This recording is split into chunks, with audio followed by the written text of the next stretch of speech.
to this matter. Madam Speaker, from the onset, I want to say that I sympathize and empathize with the difficulties the Kenyans are going through.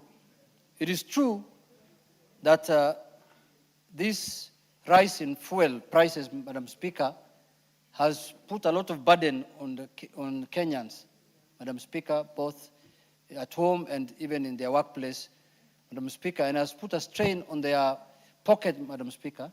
So I empathize, and we must come up with a solution.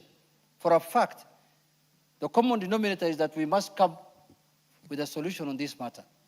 But having said, Madam Speaker, what worries me, because I really, really want a solution to this problem, because that is our job, and that is why we are members of this House, Madam Speaker, because we are supposed to deal with matters of concern to the people. That's our main mandate. So, Madam Speaker, I feel that this is the right moment for us to engage on this matter soberly and in a manner that does not politicize the issue, and we don't do it in a manner that we want to score politically. Having said, Madam Speaker, what worries me now is when I see people suddenly becoming clever, Madam Speaker. You become suddenly clever that now you know everything. Madam Speaker, why do I say so that? Why do I say so? I want someone to tell me on the floor of this House, before this war of the Middle East happened, before there was a war in the Middle East between Iran and Israel and the United States, what was the situation? Because people now want to deny the fact that this is a global problem. They want to make it a Kenyan problem, Madam Speaker. Before the war happened, was there any problem in the fuel system in this country, Madam Speaker? The answer is no. What has brought this problem is after the war is when, Madam Speaker, everyone had his own time to speak on issues. Let us be given time. Madam Speaker, I was not brought this house by someone. I was brought here by my constituents. Madam Speaker, address the yeah, I'm addressing those interruptions. Madam Speaker, I am saying before the war happened, there was no problem with the fuel. Now it's a fact that it is the global problem that has affected this country. Number two, Madam Speaker, there's these sweeping statements people make. Oh, Uganda is cheaper in fuel. Oh, Tanzania is cheaper in fuel. That's a very tired narrative in this country that we should stop using. Why do I say so? How do I qualify that? Madam Speaker, our economies are different. The amount of debt that this country has is not the same as the debt Uganda has. It's not the same the debt Tanzania has. And some of the people who have put this debt to this country are the ones speaking here.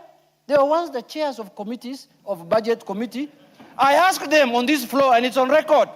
It's on record. I asked them on this floor, why are you allowing the government to borrow more then? They told me, my friend, look at Japan. They have borrowed 100% of their GDP. Look at America. They have borrowed 200% of their GDP. Look at Singapore. They have borrowed. I was that time still in the minority. Today, they are not talking about that. Now they are saying, you must reduce your taxes. How do you reduce your tax when you have committed to this country 10 trillion shillings by the time you are leaving office? Madam Speaker, let's call a spade a spade. Why we are paying more taxes as a country is because we have more debts than Uganda, we have more debts than Tanzania. If we reduce our debts, give us a formula of how to reduce our debts, our taxes will come down. Secondly, Madam Speaker, you are saying that I want this fuel levy removed from that in form of taxes, I want VAT removed. Very good. Those are sweeping statements. You want me to reduce, Madam Speaker, I've not even spoken. The issue is, tell me where I am a leader. I am not any other member from Guasi or somewhere. Do not, you are actually wasting your time. Madam Speaker, I am saying, you are telling me to remove fuel levy by 7 shillings, VAT by 8 shillings, by 8%. Madam, you are not telling me where I'm going to raise that revenue from. You are just saying there is largesse in government. No, as a good economist, the way you are trying to portray yourself, you should tell me, remove these taxes, and this is where you will raise the revenue from. In specific places. I want to go to the issue of G2G, Madam Speaker. Can this House be told what was the situation in this country before G2G came? We were queuing for fuel in petrol stations, Madam Speaker. You remember? We were walking with jerrycans in our vehicles, Madam Speaker. There was no fuel in any station in this country. When President Uhuru Kenyatta was leaving office, there was no fuel in any petrol station, Madam Speaker. Honorable members, I had guided when we started the debate that this is under Standing Order 33. It is limited to 5 minutes, but allow me to use my discretion to give 5 more minutes to Honorable Junet and 10 minutes to the majority leader. Madam Speaker, thank you But very the much. rest of you, 5 minutes. Thank you, Honorable Madam members. Speaker. Thank you very much for your indulgence. Madam Speaker, what was the situation when G2G was brought to this country? There was no fuel in this country. Prices were high, Madam Speaker. The dollar was at 160 something, Madam Speaker. There are 180 oil marketing companies in this country. All those 100 and something oil marketing companies were buying dollars at the same time to buy fuel, Madam Speaker, fuel supplies. What was happening? There was scramble for dollar in this country. And now the dollar strengthened and the Kenyan shilling was losing, Madam Speaker. Let us appreciate the gains we have made from G2G, Madam Speaker. You can call it G2C, G2D, G2Y, whatever you want. The fact of the matter, I am not here to defend Gulf Oil Company, Madam Speaker. But when you go do research on Gulf Oil Company, Madam Speaker, the fact remains that Gulf Oil Company has been in the oil business for the last 20 years, Madam Speaker. It was not registered because of the G2G. Gulf Oil Company was operating as an oil company in this country in 2009, 2008, 2009, 10.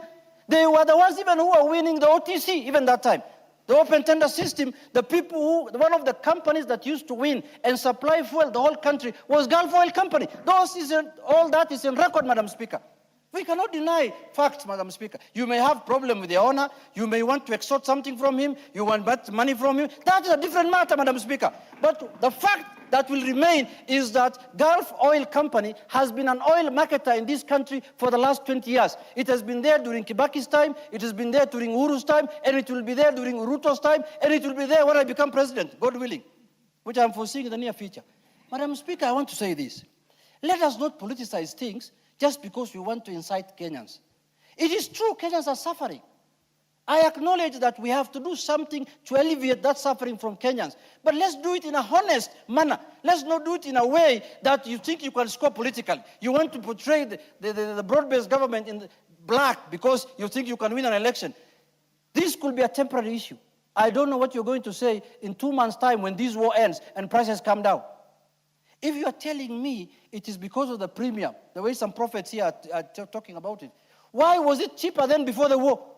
It is what the majority leader is saying. What has gone up is freight, Madam Speaker. That is what is making the oil expensive today, because insurances, freight have gone up because of the war. Somebody is telling me that the oil of Kenya does not pass through the port of the Strait of Hormuz. When have you become an escort of a ship coming to Kenya? That you know now it doesn't pass Hormuz, it passes Hormuz, it passes I don't know which country. My friends, the fact of the matter is we are not an oil producing company. Neither even do we have a refinery like Nigeria. We buy from international market. And even today, people who don't watch international news also, who don't watch what is happening globally, have a problem. Even there is a problem of fuel in the United States of America that is producing fuel. Let us not lie to Kenyans. Let us not incite them. Let us come with a solution that can help them. Madam Speaker, one of the solutions I want to propose, I don't want to be, general like my colleagues. This transport industry that has been affected heavily by the fuel prices, Madam Speaker, majority of them have loans that they pay. They have borrowed from banks. Just like the COVID time, we need to speak to the financial, companies, the banks, to freeze their interest for the time being, to freeze their loans, so that there's nothing to declare here. I'm not a conman like you, Bana. You are Bana, keep quiet, Bana. I don't want to engage you. Honorable Junet, focus. Madam Speaker, it is high time we allow the matatus. And I have come to realize Kenyans need to diversify even in these matatu things. Because there are people who have used it politically of late, I can see. We allow the matatu industry to be, the financial companies, the banks, to allow the matatu industries to give them moratorium in terms of payments of their interest and loans. Madam Speaker, if we are truly leaders, as we call ourselves, Let us not come here to posture politically. Let us give solutions that can advance the country, that can make our country better, that can make our country look good. Madam Speaker, it's not, I don't benefit in any way by paying higher prices for fuel. It doesn't pay, it doesn't, I'm actually in the transport. You've made your point, Majority Leader. Thank you, Honorable Speaker. Honorable Speaker, allow me to support this motion. And Honorable Speaker, as I begin, as I said earlier, this is a time that calls for leadership. The easiest thing for us to do as politicians is political posturing, saying and speaking to the gallery, saying all manner of pleasantries that we think will excite our supporters, and that which sounds good to the people, but may not be true. And I say that, Honorable Speaker, because when we make proposals here, as members of parliament, we must not make proposals that simply speaks to the gallery. And that is what I see with some of our colleagues, Honorable Speaker. Honorable Speaker, this is the house that is charged with the responsibility of making budgets. And we all know, including those of us like myself, who have had the privilege to serve as chairman of the Budget and Appropriations Committee, and I speak this from a point of authority, Speaker, because I served for 2 years, almost 2 years, before I was fired, as the chair of the Budget and Appropriations Committee. Honorable Speaker, you remember then the Honorable Junaid saying that even as we fire Honorable Ishongwa, he was the best chair of the Budget and Appropriations Committee. And my record still speaks for itself, Honorable Speaker. And never a time when I served as chair of the Budget and Appropriations Committee, after I was removed, unfairly so, Honorable Speaker, there is not a single moment I stood on the floor of this House to speak against matters that I had prosecuted as a chair of the Budget and Appropriations Committee. Never. And I will never do that, because I make conscious decisions as a leader. I don't make decisions to excite and please people out there to praise you as the greatest of all times. You may think you are the greatest of all times as you move around with lecture notes, only to come and realize it ends up in premium tiers when the people discover you are lying to them. Because when you tell us that we can reduce VAT, we can do away with VAT, you know, as a member of this House, that whatever you give, something else must give in. It will translate either to reduced capitation for our secondary school and primary school students. It will translate to either lower funding for our university students. It will translate to lower budgetary allocations for our healthcare workers and our healthcare system. It will translate to a slowdown of our economy, Honorable Speaker. Therefore, even as we make proposals, Honorable Speaker, I want to identify myself with some of the proposals that have been made by the Honorable Junet, that it is possible, and I liked what the governor for Nairobi said in the press conference last week, that it is possible to plead, because these are not normal times. During the COVID pandemic, our financial services sector came up and rose to the occasion and extended moratoriums on loans to people who are affected by the COVID pandemic. This is such a time. There is no other sector in this country that is making more money in terms of profits than the financial services sector, and I'm speaking to banks and the bank owners. If you are able to extend moratoriums on interest and penalties for late payment of loans to those in the hospitality sector who are confronted with the pandemic in 2019-2020, it is possible today for our banking sector to extend the same moratorium to our transport sector players. And I'm not talking about matatus alone and buses. I'm talking about truck owners and truck drivers who transport goods, including the food we eat in Nairobi and other urban areas from our rural areas. They need a reprieve. Many of these people, we must empathize with them because they have taken up loans to buy the assets that they are using, and we must ask and urge the financial services sector, our banks, to extend a moratorium on interest like they did during the COVID pandemic, because this is wartime. And wartime economies cannot operate the same way as peacetime economies operate. I've had a member here pretend, oh, global oil prices per barrel were lower in 2022 than they are today. True. But be honest as a leader. Tell the people that what you tell them, that Saudi oil never goes through the Strait of Hormuz, is a plain lie. In Saudi, to the east, take their oil, most of them, almost 80 to 90% of the oil fields in Saudi take their crude oil through the Strait of Hormuz. Number two, be honest. Tell the Kenyan people, it is true, cost per barrel in 2022 was lower, but what is affecting us as a country is that we do not have an oil refinery. We killed Changamwe Oil Refinery in the earlier years, before this administration, in the Kibaki days. But today, Honorable Speaker, we import not crude oil. So if crude oil per barrel is cheaper, ask yourself, where do you refine your oil? If you are refining your oil, for instance, in Bahrain, the oil refinery in Bahrain was bombed. What does that do to the cost of the refined fuel that we import, because we import refined fuel into this country? Therefore, Honorable Speaker, what should this motion be doing? This motion is not an opportunity for people to come and posture here, wannabe opposition leaders, like those who are attempting to interrupt me now. Honorable Speaker, they have not temerity to listen to the truth, because the truth stands firm, Honorable Order, Speaker. Majority Leader. Honorable Speaker, there is nothing that I've said that is out of order. Honorable Karoli, Yes, what Honorable is out Speaker, of order? I don't think the Honorable Member is not in order to mislead not just the House, but the nation. What is out of order? His explanation that the closure of the Kenya petroleum refineries has led to increase in the cost of fuel in Kenya. It is the opposite. Kenya, when we had the KPRL, was importing 70% white Honorable oil. Karoli. So it is Honorable, wrong. order, It is wrong. order. What is trying, I am trying to also listen to you. I had you debate and you gave your point of view. Allow the honorable member to also debate. Unless something is totally out of order.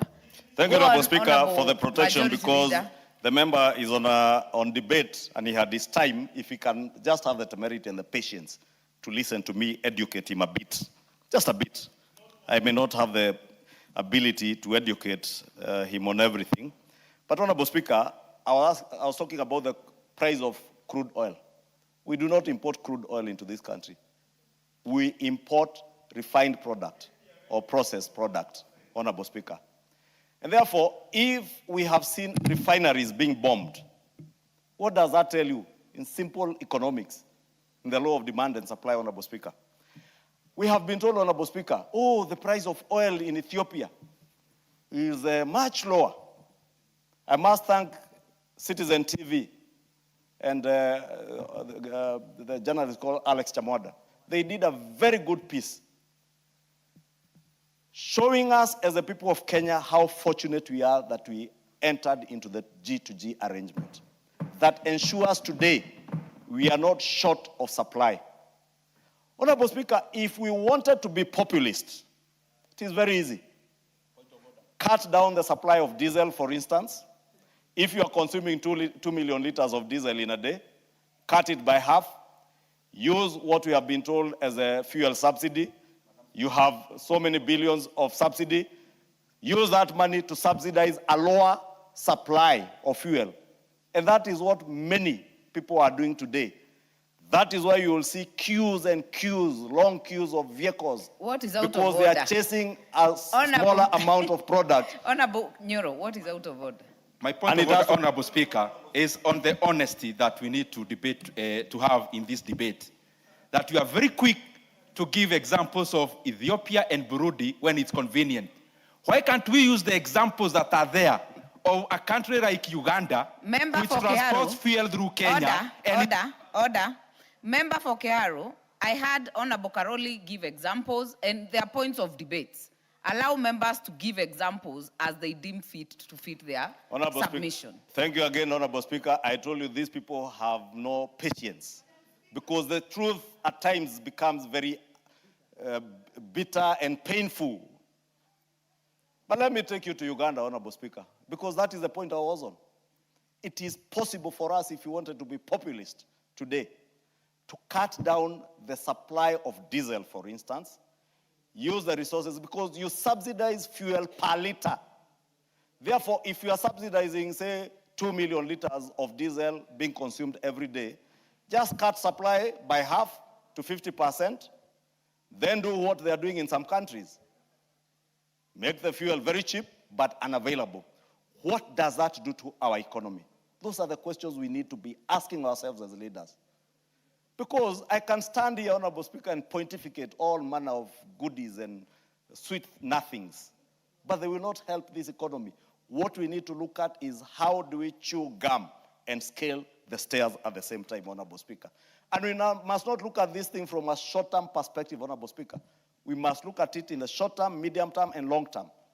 And long term, Honorable Speaker, is what government has done through the National Infrastructure Fund. We must begin devoting resources to ensure that we have adequate resources to generate power and transmit that power. So that what? So that we are able to move to e-mobility, the electric vehicles that we are talking about here. Because we move to e-mobility today, as Honorable KJ is telling me, but do we have the power to be able to charge these cars? That is why the National Infrastructure Fund, and I must thank President William Ruto. As much as all these people we shout at him, he has remained true to the cause and focused on what needs to be done to transform this country. And he has done that amidst all this noise and shouting and insults. But with the National Infrastructure Fund, we can develop adequate power to be able to have resources, power resources to charge our electric mobility sector. We must also look at long-term solutions on supply optionality. We have seen that war in one area can completely disrupt our economies.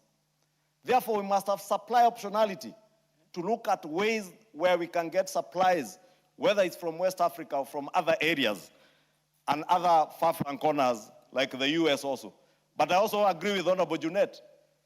I was speaking to my nephew last night, and he was telling me now fuel in the US is more expensive than in Kenya, despite them being an oil-producing country. And I don't want to mention Venezuela and what they did in Venezuela, because they are a friendly nation. And I know many Kenyans will tell you, don't compare us with America. Don't compare us with the developed world. They have more disposable income. That is why, as responsible leaders, we must protect your disposable income from further degradation if we allow your economy to go down, while we to follow some of these populist things you are being told here.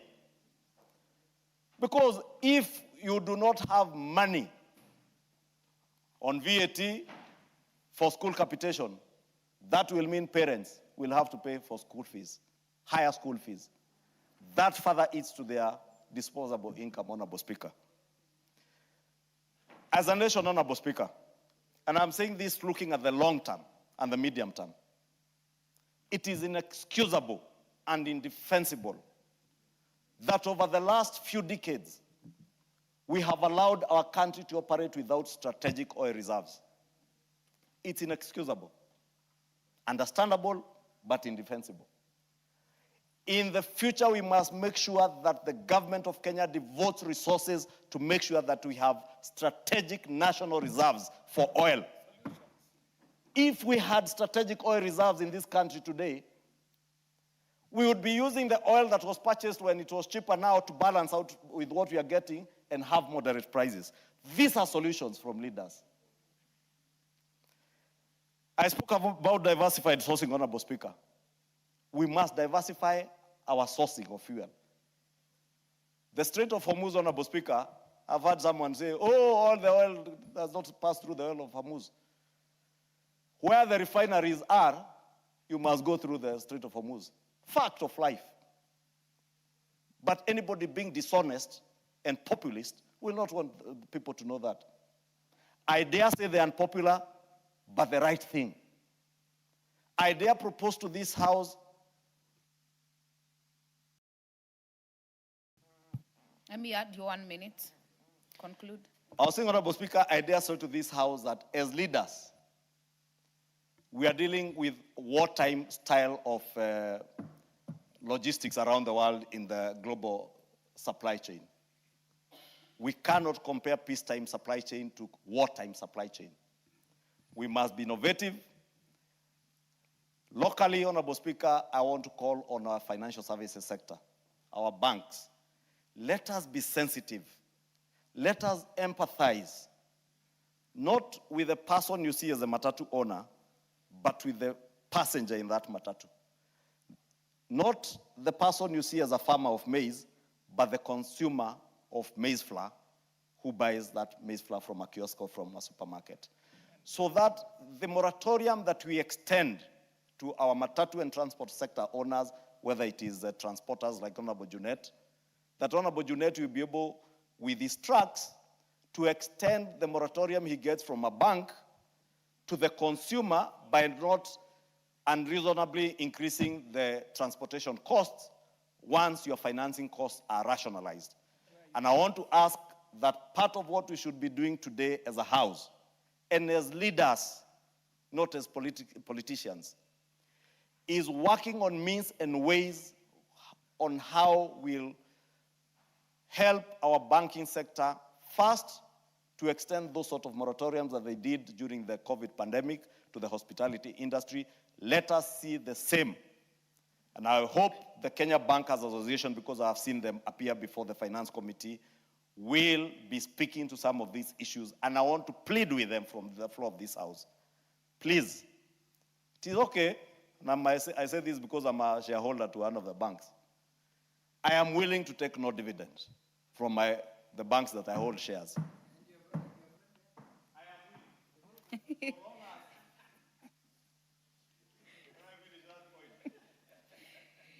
Honorable member for Kikuyu, I am told by the minority whip that your girls from Alliance are waiting for you back here. So I'll wind up, please. I was winding up, I was saying, as a shareholder to banks, Honorable Speaker, I am willing to take a lower dividend or no dividend at all to help us navigate through this wartime season. Honorable Speaker, finally, let me plead with the Prime Minister of the State of Israel, with the President of the United States of America, the most powerful nation in the world, and the Iranian state, to put the lives of the people of the world ahead of all other considerations. I pray for peace. I pray for the reopening of the Strait of Hormuz as much as I pray for our local politicians to see beyond this season, to see to it that life or the lives of Kenyans is more important than their political posturing, Honorable Speaker. Very well. Thank you, Honorable Speaker, and I pray, Honorable Speaker, that as we move to the finance bill, we will see the bank owners and the Kenya Bankers Association bring in proposals on how we can help them to be able to extend some of these moratoriums to the people. And in closing, Honorable Speaker, to the government and the people of Kenya, the leaders of the people of Kenya. Through the National Infrastructure Fund, let us start thinking about alternative public transportation. Let us start thinking about not just e-mobility, light rail, trams, because a railway line or a rail infrastructure will take in more passengers cheaper. Your time is and up. the rail, Honorable Speaker. Your time is up. The next one will go to the member for Malava. Your card has been malfunctioning. Honorable Ndakwa. Thank you, Madam Speaker. I rise to contribute to this important debate on the soaring of prices of fuel in our country.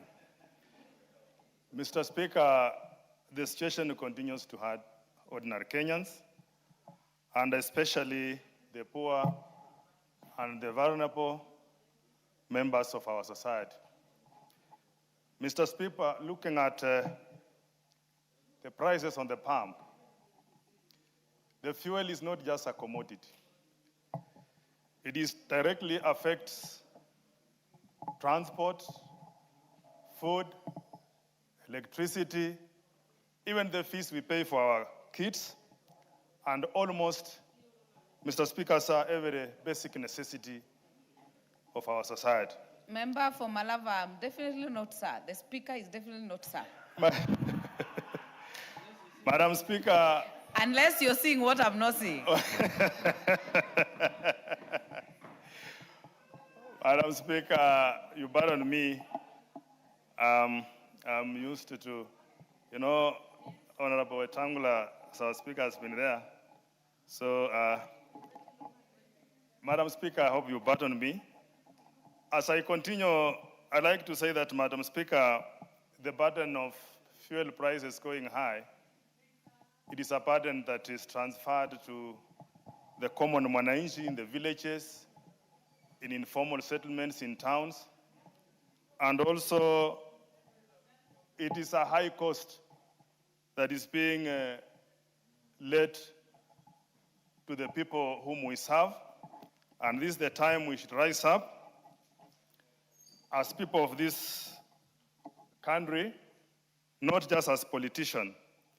Mr. Speaker, Madam Speaker, as leaders of this House, we must move beyond lamentations. We must also provide solutions, and they should be very practical, Madam Speaker. We are talking about the economy of this country, which is a pressure being mounted on a common person. And where I come from, Malava constituency, Madam Speaker, farmers are paying more to transport their farm produce like sugarcane. They are suffering in doing their daily businesses, and they're also spending more in the operations, in the families. And it is about basic household needs. Madam Speaker, this ripple is devastating, and it is mainly transferred to the low earners. As a solution, Madam Speaker, looking at what we must measure as a House to put everything at rest and making it a continued measure to cushion Kenyans, the government should strengthen and properly utilize the fuel standardization, which stabilizes the fund to protect consumers. And this is mainly looking at the certain global risks, whereby when the calf sneezes, we as Kenyans here, we shiver, and when the Americans or USA loses its diplomacy, we are affected. Madam Speaker, such a funds should be put to correct use during these difficult times, and should not be left to be dormant at all times. Madam Speaker, we should also invest in more affordable and reliable public transport systems, because over-dependence on private transport, it is a burden to workers and traders. Madam Speaker, as a solution to Kenyans who are suffering more, this House should support policies that encourage local production. Madam Speaker, we should have renewable energy, and also, where Mheshimiwa majority said, we should have renewable alternative energy sources, where we have strategic natural reserves that will give us a long-term solution. And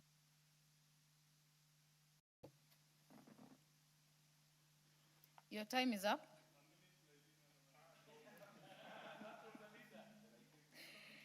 I had already given direction, Honorable Member. Let us utilize 5 minutes so that all of you get to speak. Honorable Member for Magarini. Asante Mheshimiwa Spika kwa kunipatia nafasi hii nikaweze kuchangia mswada huu. Naunga mkono na kwamba ni hakika Wakenya wanahangaika. Lakini pamoja na kwamba hakika Wakenya wanahangaika, haijatupa nafasi sisi tukiwa viongozi kwamba tukaweze kutumia wakati huu kufanya siasa. Ni rahisi siasa ya kupinga, ni rahisi siasa ya kubomoa kuliko ya kujenga. Ninavyofahamu ni kwamba kuna kila jitihada inayofanywa ili kuona kwamba bei ya mafuta imepungua, ili kila mmoja akaweze kufurahia.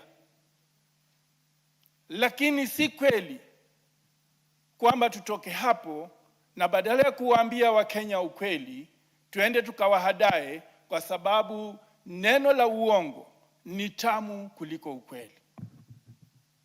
Mheshimiwa Spika, ninafahamu ya kwamba serikali na hususa rais yuko na mipango ya kuona ya kwamba mafuta wakati mchache ujao tutakuwa tumerudisha ule mtambo wa Changamwe. Hata kama hautajengwa Changamwe, utajengwa mahali pengine popote pale, iwe ndani ya nchi ama nje ya nchi, lakini ni mtambo ambao tutakuwa tunautawala, na ni mtambo ambao utapunguza moja kwa moja bei ya mafuta na kila mmoja atafurahia.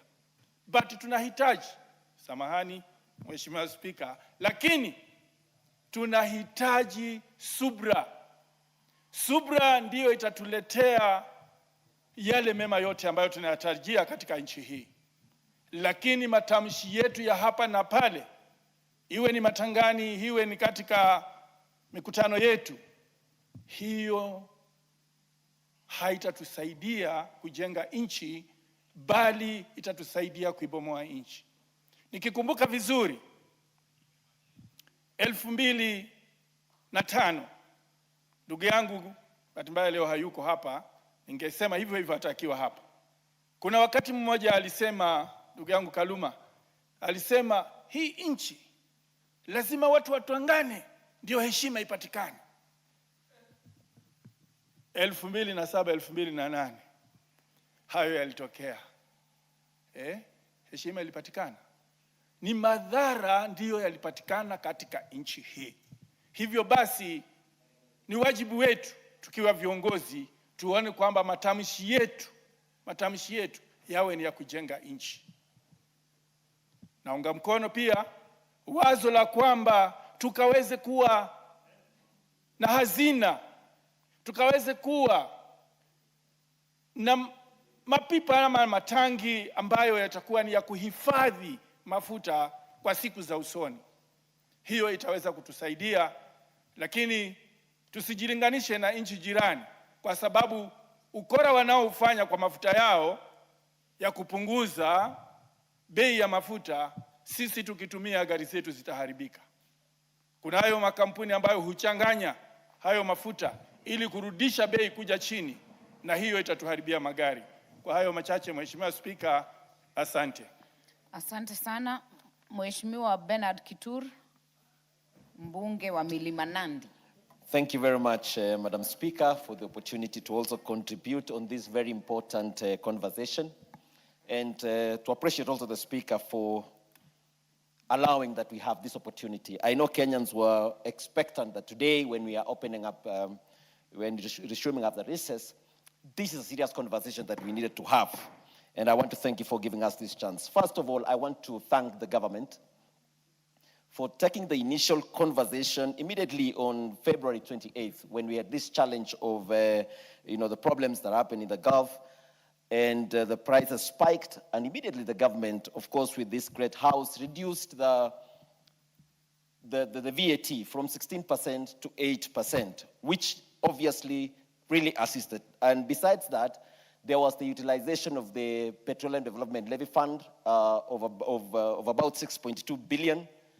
And that was an immediate measure that was done. None of us expected that this was going then to take quite a long time of having the work continue. But nonetheless, we've had conversations as a country, we've had conversations as leaders of various industries, I mean the matatu industry, transport industry, and I want to thank all those Kenyans who came up for. I want to thank the leaders also in the executive who participated in this discussion. Now, Honorable Speaker, I want to encourage, and I of course appreciate President William Ruto, that part of the things that is proposed is that we go to have electric vehicles in our country. And for the first 100,000 vehicles, they have a window that they can be able to import some of this with reduced levies, which I think Kenyans must now use that opportunity, and also moving us into appreciating the e-space, the space that then electric vehicle space.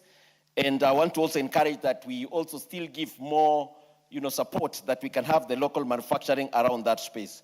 Of course, someone had also suggested that let's also have the bus rapid transport system that then will carry most of us and we reduce the utilization of too much fuel within.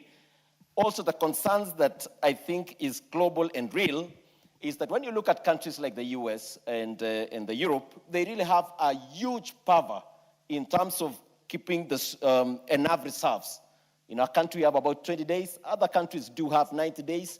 And in my view, I think we need to encourage also the private players that they need to have a greater power, as one of the laws to be able to encourage all of us to be able to have enough fuel in our country. The conversation has continued in this House, Honorable Madam Speaker, and I'm really surprised also. I've had some politicians out there mention that the fuel that come to our country don't go through Strait of Hormuz. I want to teach them, because these days, it's easy. You can access all this information online. We have 3 contractors under the G2G agreement. The Saudi Aramco, which we all know, the Abu Dhabi National Oil Company, and the Emirates National Oil Company.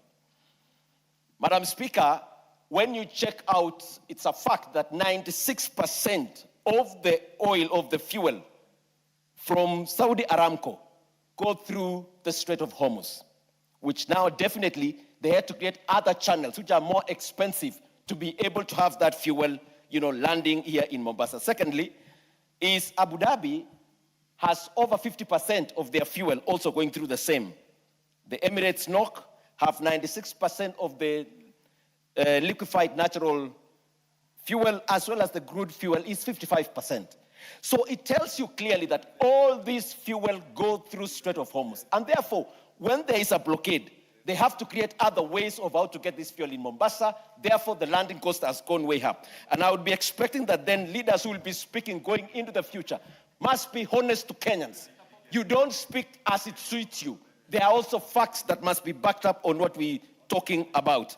Finally, I want to encourage the creation of a refinery, whether we bring in the various countries around here regionally or within Kenya, so that we be processing the crude oil, which then will be a bit cheaper here, and also look at the available places that you can be able to get oil within our country, so that then we can be able to reduce the cost of fuel. But generally, I want to appreciate the initiatives the government has been able to take so that we have fuel in our country that is affordable, and encourage also Kenyans that let's use all the other things that we are, the means that we are able to use that would reduce the utilization of oil or the costly fuel in our country. Thank you, Honorable Speaker.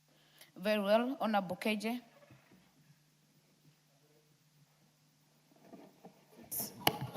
Honorable KJ is from Dagoretti. I thank you, Honorable Speaker. Yeah, And so I would Dagoretti also, South. This is Dagoretti South, the great Dagoretti South constituency. And Honorable Speaker, allow me to start by just commending the members of Parliament for adjourning very serious business to discuss this very serious matter of national interest, because this is a matter that can only get solutions in the House that makes budget and the House that is also involved in proposing taxes for this country, Madam Speaker. And as we approach this debate, Madam Speaker, my first plea would be for us as members of Parliament to be true to the mantra that calls us to the wisdom that he who comes to equity must come to equity with clean hands. In the sense that, Madam Speaker, that we as the House, is that we are the ones who are responsible for the taxes that Kenyans are faced with. We are the ones responsible even for the prices, informed by the decisions that we debate in this House as we make our budget, and no less people like even my very good friend from my alma mater, the Honorable Ndende Nyoro, who he himself served as a member and a chairperson of the budget committee at a time when some of the issues that we are debating today were coming to place, Madam Speaker, informing this House, Madam Speaker, and reminding ourselves that even some of the issues that speak to the cost of fuel, up to and including the RMLF, were considered and passed in his time as the chairperson of the budget committee, Madam Speaker. And Madam Speaker, this speaks to the honesty that we must have as members of this House. Honorable Ndende Nyoro, what is out of order? I would never have wanted to interrupt Honorable KJ, but he mentioned my name adversely. And Honorable KJ has been in this parliament now going to 10 years. I think he knows better that the rules around taxation, RMLF, VAT, and no others are not the domain of the budget committee. Please, Honorable KJ, take time to read the standing orders, orient yourself, and I hope you can become a better member of parliament.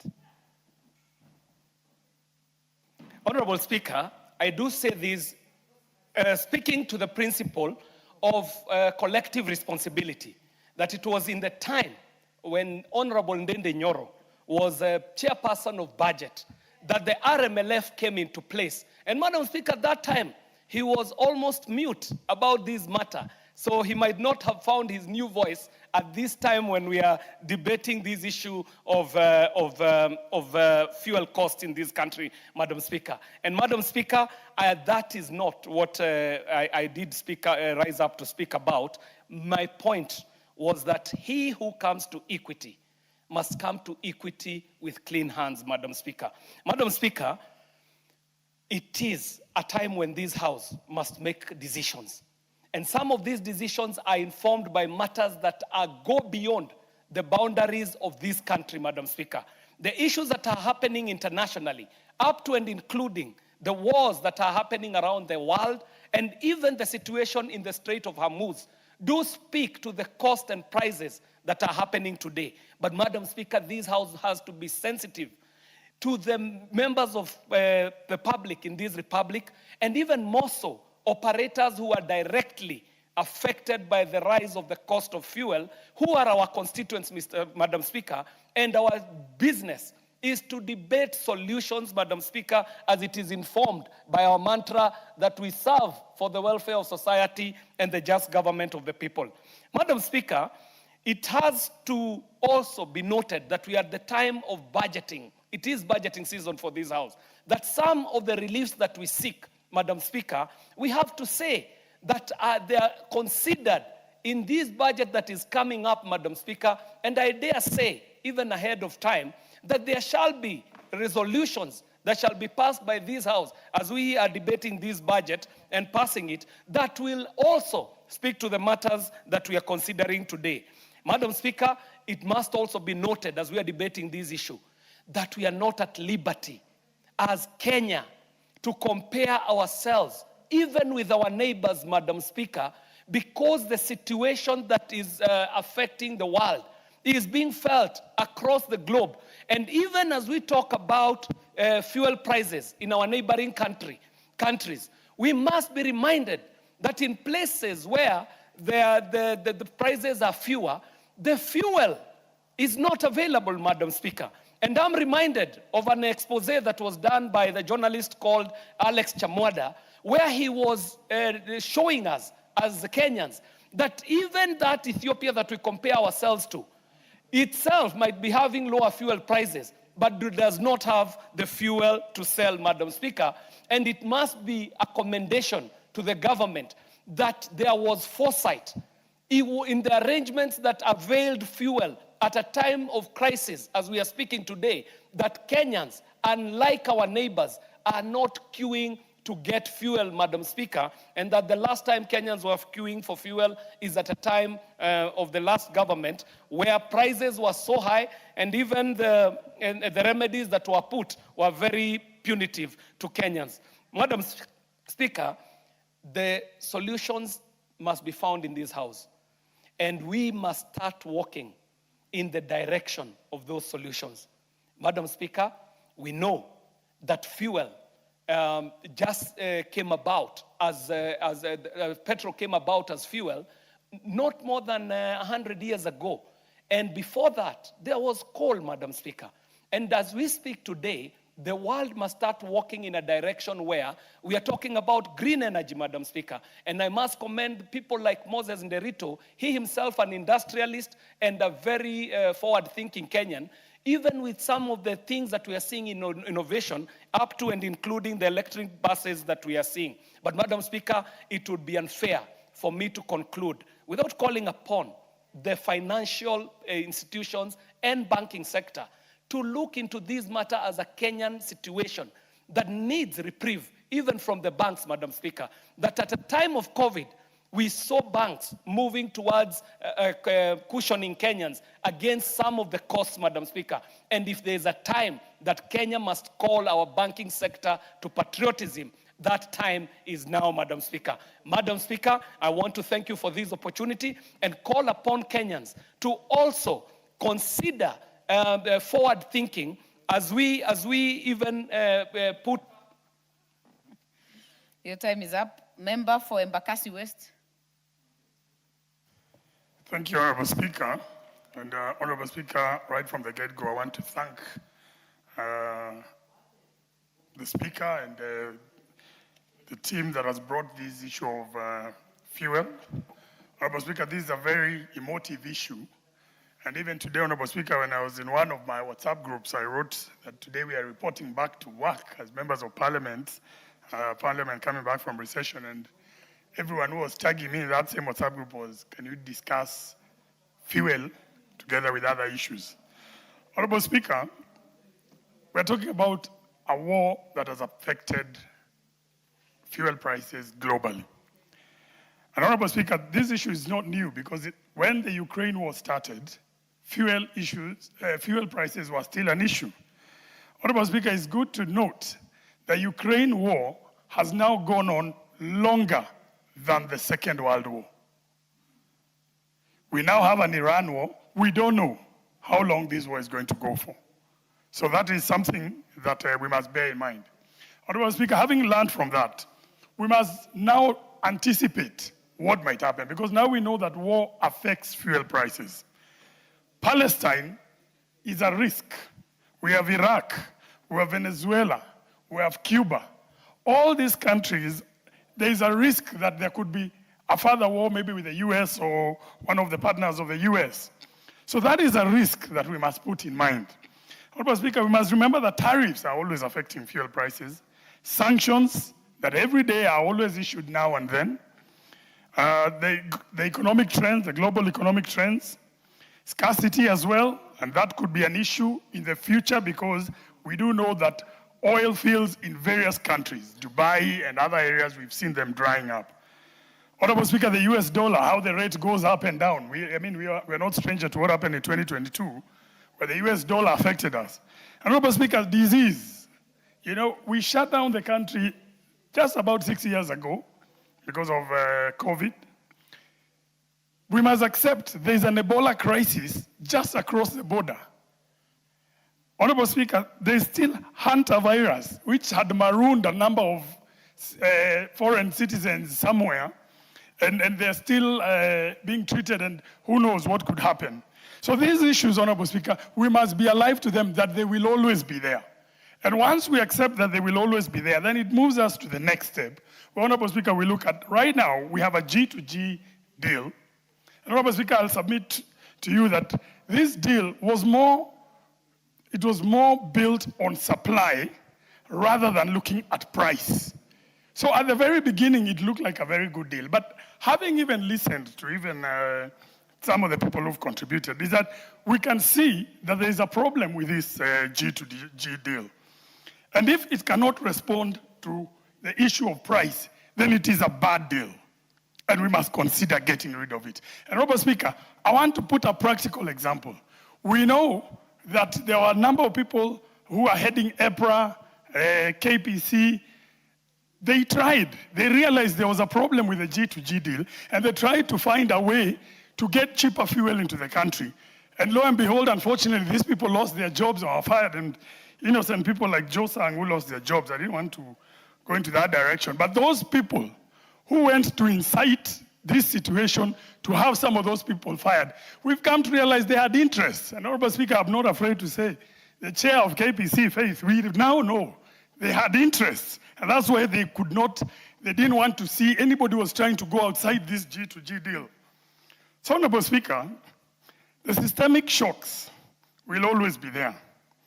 And Honorable Speaker, we must think 12 months from now, Honorable Speaker. I'd propose, when it comes to RMLF, that we retain the same because we lost a lot, Honorable Speaker, and the 290 constituencies rely on this. Let us look at the matatu prices. Let us talk to the landlords to ensure that there's a freeze on our rent. Let us do food subsidies. Let us do kazi mtaani to protect these people. KPLC, let them start looking at nuclear and coal energy. And Honorable Speaker, finally, I think it is time we consider a fuel subsidy bond or an infrastructure bond that we can float out there for a certain amount, whether it's 12%, so the government can collect a bit of money. In exchange of reducing RMLF, let us use that fund to subsidize the cost of fuel for... Very well. Member for Busia. Thank you, Madam Speaker. I just want to start by cautioning Honorable Ndindi Nyoro. He is not the sole holder or sole owner of the franchise of truth in Kenya. He sat on a committee that he witnessed unfair allocation of resources and said nothing, misled Kenyans. This global crisis, we must all accept that it is not Kenya that did that. When bigger people, giants up there, who produce also this oil, start fighting, this disruption will, of course, come to us and harm everybody, whether you have or you have nothing. I was seated with my friends who own motorbikes in Busia, and they were talking while I took notes. They said, fine, the government has reduced some taxes and reduced diesel prices, but our motorbikes, ma'am, they don't use diesel. We use petrol. I noted. Other women in the villages said, we still use lamps, kerosene, paraffin. That too, go and represent us. Why were they telling me, yet they know very well, that I am in broad-based government? Because they do not want this issue to be politicized, to be taken the direction my friend Ndindi Nyoro is taking. Let us not mislead Kenyans just because they will see us as fairer. You have mentioned member for Kearu. Let us hear. It's not information. He's on a point of order. Honorable Speaker, again, I would never have wanted to interrupt the member for Busia, but she has clearly put it that she sat down with the boda riders in Busia, and they were requesting her to do something about the fuel prices. They were not talking to you as a roadside talk. It is for you to do something about it. And that is what precisely I have done. And that is why even Parliament has allocated me time to appear before the relevant committees from tomorrow with the concrete ideas on how to lower fuel prices. If indeed you mean well for those, for our brothers, the boda riders. What is out of order? What is out of order is for the member to keep on misinforming the House about my proposals, which I enumerated before, concrete objective, And she wants now to politicize very objective You have made your proposals point. on helping the same Boda Boda riders. You have made your point. Honorable Omanyo, this is a house of debate. Yes, and I'm You are debating also very free nicely, to make Madam Speaker. proposals without castigating other proposals. Madam Speaker, I went back to how he misled us when he was the chair of budget committee. And I realized he's the one who put us in this trouble. So I was trying to remind him that he was also part of the problem. When facing this crisis today, it has come a long way, so we can tag him along the problems. Thank you, Madam Speaker. Can I now finish? I know this scarcity has cost... Member for Kiaru. Honorable Speaker, and I think it's clear for Kenyans to see why, to be a Secretary General, you actually need to qualify to be one. And I would want to request the Honorable I would want to ask the member for Busia to put it in black and white on the things he's talking about when I was the chairman of budget. I have laid the proposal bare. It is upon her to take time to either support or oppose. Honorable Dende Nyoro. Honorable Dende Nyoro. Honorable members, we agreed we'll debate in decorum. I will also caution Honorable Dende not to castigate, to cast aspersions to Honorable Manyo. But Honorable Manyo, you have 5 minutes. Okay. You can choose to keep referring to Honorable Dende Nyoro's proposals, yes, or put forward yours in your submissions. Yeah, thank you, Madam Speaker. Because it's also good to have reference. Then you now give solutions. Thank you, Madam Speaker. He was my reference. I agree that actually the pinch has gotten everybody, whether you have or you have not. And I'm thinking ahead. As we solve, because the government has reduced a few things here and there, we will still